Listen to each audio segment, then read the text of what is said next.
Transport Group na nawagan ng agarang aksyon sa pagtaas nitong presyo ng petrolyo. Fuel subsidy naman at suspensyon ng excise tax sa ibinumukahi. May mga report dyan si Bombo Isa Cotoner.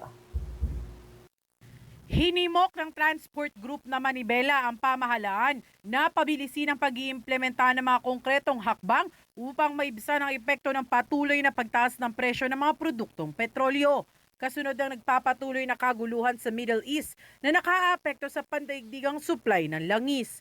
Ayon kay Manibela Chairman Marvel Buena, bagaman may mga hakbang na ginagawa ng pamahalaan upang tugunan ang sitwasyon, hindi umano ito sapat dahil sa sunod-sunod at mabilis na pagtaas ng presyo ng petrolyo sa mga nakalipas na araw. Nanawagan si Valbuena sa Department of Transportation at Land Transportation Franchising and Regulatory Board na agad nang ilabas ang fuel subsidy para sa mga public transportation drivers upang makatulong sa kanilang gastusin sa krudo.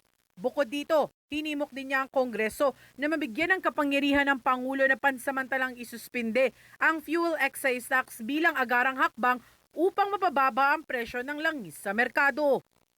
Opo, nagparating na po tayo sa LTFRB at DOTR at sa Congress na sana ay sa DOTR at saka po sa LTFRB ay doon po sa fuel subsidy po ng ating sektor, ang mga jeepney, mga UB Express at iba pang moda ng transportasyon. At sa Congress po na mabigyan ng power ang ating Pangulo na isuspend po yung fuel excise tax pansamantala kung hindi man ito kayang i-abolish. At nang sa ganun po ay maibsan yung mabigat na presyo po nitong petrolyo na pinapasan po natin sa ngayon. Kaugnay nito, pino na rin ni Valbuena ang umano'y mabilis na pagpapatupad ng mga oil company ng taas presyo sa petrolyo. Anya, dapat ay may malinaw na timeline o proseso sa pagpapatupad ng oil price adjustments. Hinimok niya ang pamahalaan na masusing i-review ang galaw ng presyo ng langis upang matiyak na walang nagaganap na pananamantala mula sa mga kumpanya ng langis. Samantala, muling nanawagan ang grupo ng pisong dagdag sa minimum na pasahe sa mga jeepney upang makatulong sa mga tsuper na naapektuhan ng patuloy na pagtaas ng presyo ng petrolyo.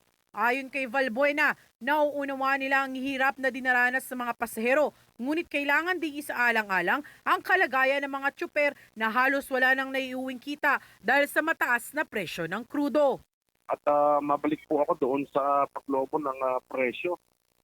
Hindi po ba dapat mayroong timeline din ng kanilang pagtataas? Isang araw lang po ang pagitan ay 10 piso po ang idinagdag dito. Hindi po ba nagtataka ang ating pamahalaan na sa ganitong sitwasyon ay pananamantala po itong ginagawa ng mga oil companies na ito? Wala po bang nagre-review na nasaan po nila kinuha itong 10 piso na ito? Bakit po wala ba silang stock man lang na pang isang linggo, pang isang buwan para tumaas po ng ganong kalaki ang presyo po nitong petrolyo? Para sa Bombo Network News, ito si Bombo Isa Cotoner and this is Bombo Radio Philippines.